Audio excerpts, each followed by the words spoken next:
한 동굴 탐험가는 그곳을 마주한다. 아크로바틱한 자세를 취하며 지나야 하는 고난이도 코스였다. 그곳을 정복할 생각에 설레해야 한다. 하지만 그는 전혀 알지 못했다. 몇 시간 뒤 그를 구하기 위해 200명이나 되는 사람이 이곳으로 오게 된다는 사실을.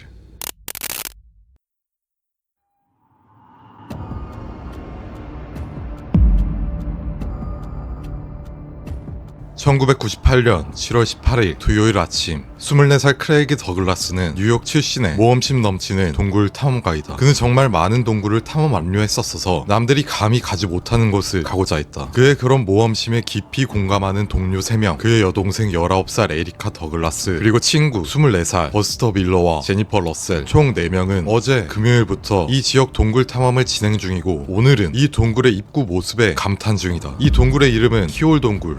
뉴욕주 올버니에서 서쪽으로 40km 떨어진 곳에 있으며 숲속에 있고, 내부는 총 112m 길이에 가장 깊은 곳은 지표면 아래 34m이다. 이곳은 탐사된 곳까지이며 전체 길이는 아니다. 이들은 이 동굴에 처음 와본 것이 아니다. 1년 전 1997년 이 동굴을 탐험했지만 끝까지 가보진 못했다. 그래서 오늘 이 동굴의 끝을 봐볼 생각이었다. 키홀 동굴의 내부는 너티퍼티 동굴에 비교될 정도로 악명이 높았다. 좁고 구불구불했기 때문이다. 대부분의 동굴은 인간이 쉽게 탐험할 수 있도록 친절하지 않다. 특히 이곳은 숨이 막힐 듯 좁아 몸을 비틀기까지 하면서 기어가야 했다. 마치 체조 선수 같은 유연한 자세를 취하며 통과하는 구간이 많았다. 그래서 탐험하는데 굉장히 오랜 시간이 걸린다.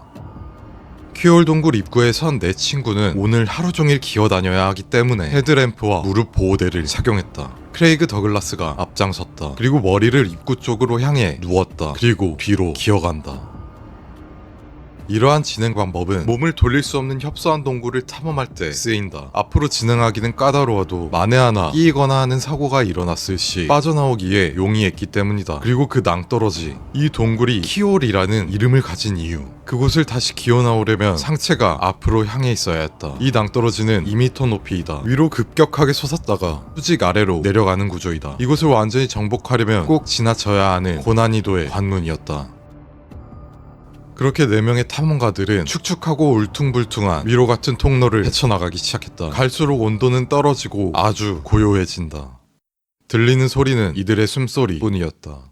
끝에 도달하고 다시 돌아올 때까지 단 한 번도 허리를 세워 일어날 수 없다.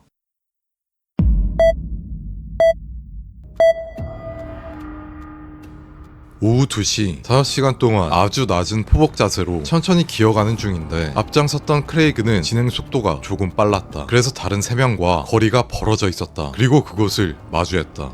폭 25cm에 높이 45cm. 이곳을 지나려 미리 머릿속으로 시뮬레이션 했었다. 어깨 정도 너비 통로에 다리를 먼저 집어넣는다. 다리의 미세한 움직임으로 아주 조금씩 나아간다. 그리고 낭떠러지에 다다르자 여기서 자세를 다시 잘 잡아야 했다. 다리 부분은 볼 수가 없기 때문에 발의 감각을 이용해 구조를 파악했다. 조그만 틈이 느껴졌다. 그곳에 왼쪽 발을 넣어 공간을 확보했다. 그리고 점점 오른발을 낭떠러지에 밀어 넣었다. 이제 왼발을 넣어야 한다. 그래서 틈에 넣었던 왼쪽 발을 빼내려 하는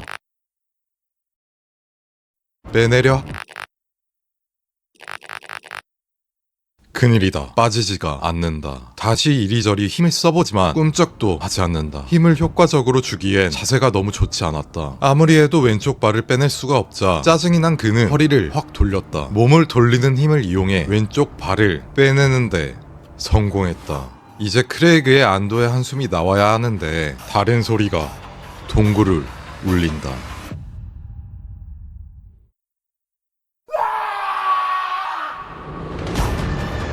그의 오른쪽 무릎에 엄청난 고통이 느껴졌다. 허리를 돌리면서 오른 다리가 끼어 휘어졌다. 그는 극심한 고통에 발버둥 쳐보지만 더 심해질 뿐이었다. 숨을 헐떡거렸고 심장이 쿵쾅댔다. 공포가 밀려와 공황 상태가 됐고 숨이 헐떡거리는 것을 넘어 막힐 지경이었다. 거기에 더해 상체의 무게중심이 쏠려 오른 다리를 더욱 꺾는다. 여기서 나가려 했다가 다리를 잃게 된다는 본능적인 생각에 손으로 밀어 버틴다. 다리가 꺾인 것도 문제인데 통로가 좁아 온 몸이 바위에 눌린다. 상태다. 앞으로도 뒤로도 가지 못하는 그는 계속해서 공포의 소리를 질러댔다. 그 소리를 듣고 뒤늦게 따라오던 그의 여동생 에리카가 상황을 파악했다. 그리고 15분간 그를 도와줬지만 답이 없었다. 당겨줄 수도 없고 밀어줄 수도 없다. 그의 팔은 떨고 있었다. 그리고 다리에 마치 불타는 듯한 고통이 느껴졌다. 이건 구조대의 도움이 필요하다는 것을 인지한 그들은 밀러만 이곳에 남아 크레이그를 도와주고 에리카와 러셀이 구조 요청을 하러 동굴을 나갔다.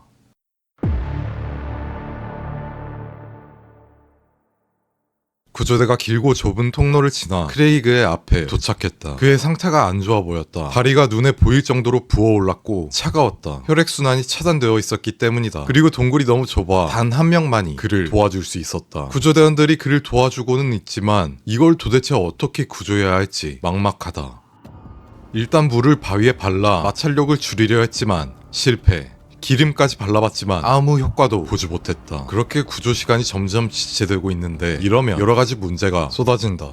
첫 번째 문제, 밤이 되어 동굴 안 온도가 낮아진 탓에 크레이그의 체온이 점점 내려간다. 저체온증이 올 수 있다. 두 번째 문제, 공기의 질이 좋지 않다. 동굴 깊숙한 곳은 공기 중 산소 수치가 낮다. 정상적인 산소 농도는 20.9% 정도인데 이곳은 16.9%였다. 목숨이 위험한 환경은 아니지만 판단력 저하가 생길 수도 있기 때문에 좋지 않다. 세 번째 문제, 크레이그의 탈수 문제. 오랜 시간 힘든 상황에서 버틸 수 있게 음식과 물이 필요했다. 이 문제들을 구조대가 하나씩 해결해야 했다. 그에게 덮어줄 수 있는 부위에는 은박 담요를 덮어줬고 휴대용 열풍기까지 쐬게 해줬다. 그리고 동굴의 여유 있는 공간에서 공기 주입 장치를 설치해 동굴 내부로 주입했다. 또한 음식과 물을 그에게 조달했다. 그렇게 여러 문제들을 해결하고 이제 그를 빼내기만 하면 된다. 하지만 너무나 까다롭고 진행이 더딘 작업이었다. 30시간째 구조는 계속 진행 중이다.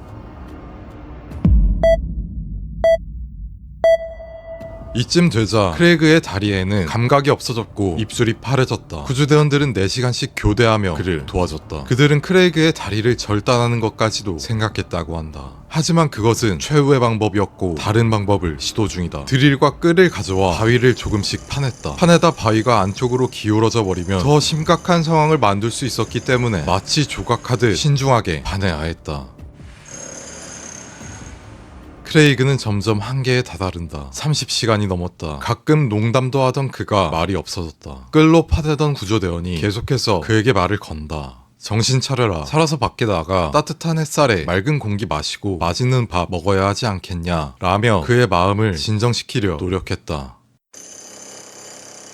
어느 정도 바위를 파냈다. 넉넉한 공간은 아니었지만 충분했다. 하지만 아직도 그의 다리 때문에 그를 구해낼 수 없다. 구조의 마지막 단계를 해내야 했는데 그 구조를 해야 할 사람은 크레이그 본인. 그에게 드릴을 건네주고 다리 쪽 바위를 직접 파내게 했다. 그 밖에 다른 사람은 할 수 없는 일이었다. 그는 덜덜 떨리는 손으로 드릴을 잡았다. 그리고 이를 꽉 깨물고 고통을 참아가며 바위를 깎기 시작했다.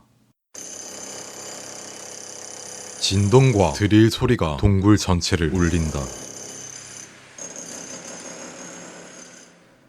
드릴 소리가 멎고 드디어 30시간 만에 그의 다리가 움직인다. 아직 힘을 줄 수 있는 왼쪽 발과 상체에 남은 힘을 전부 쏟아부어 빠져나온다. 구조대도 그를 당겨줬고 크레이그는 큰 고통에 비명을 지른다. 일요일 저녁 8시 30분 그곳을 드디어 탈출했다. 하지만 구조는 아직 끝나지 않았다. 좁고 구불구불한 이 곳을 기어나가야 한다. 그런데 크레이그는 한쪽 다리에 힘을 전혀 줄 수 없었고 완전히 탈진된 상태였다. 그래서 구조대가 그에게 크랙잭과 로프, 프렌즈 같은 암벽 등반 도구로 도와줬다. 한 번 한 번의 기어감마다 고통이 느껴진다. 중간에 쪽잠을 자 쉬기도 하며 천천히 입구를 향해 나아갔다. 그렇게 월요일 오전 9시 그가 감탄했던 동굴 입구를 다시 볼 수 있었다. 사고를 당한 지 43시간째의 일이다. 사고 이후 크레이그는 급히 병원으로 이송되어 수술을 진행했다. 그는 병원에 몇 달간 입원해 있었고 감각이 없었던 오른다리는 후유증이 있긴 하지만 거의 회복했다고 한다. 크레이그는 악몽 같은 그곳 최악의 상황에서 살아남았다. 그런 결과에는 구조대원들의 큰 도움이 있었다. 이 구조에 동원된 인원이 200명이 넘었다고 한다. 의식이 희미해지며 구조대원에게 들었던 따뜻한 햇살, 맑은 공기, 맛있는 밥을 그는 한껏 누린다. 일상 같은 그것들을 사고 이후 아주 소중하게 느끼고 있다고 한다. 관계자가 그에게 당분간 키올 동굴에 재진 허가를 내주지 않을 것이다 라는 말을 하자 그는 짧은 탄식을 하며 한마디 말했다. 그거 참 아쉽네요.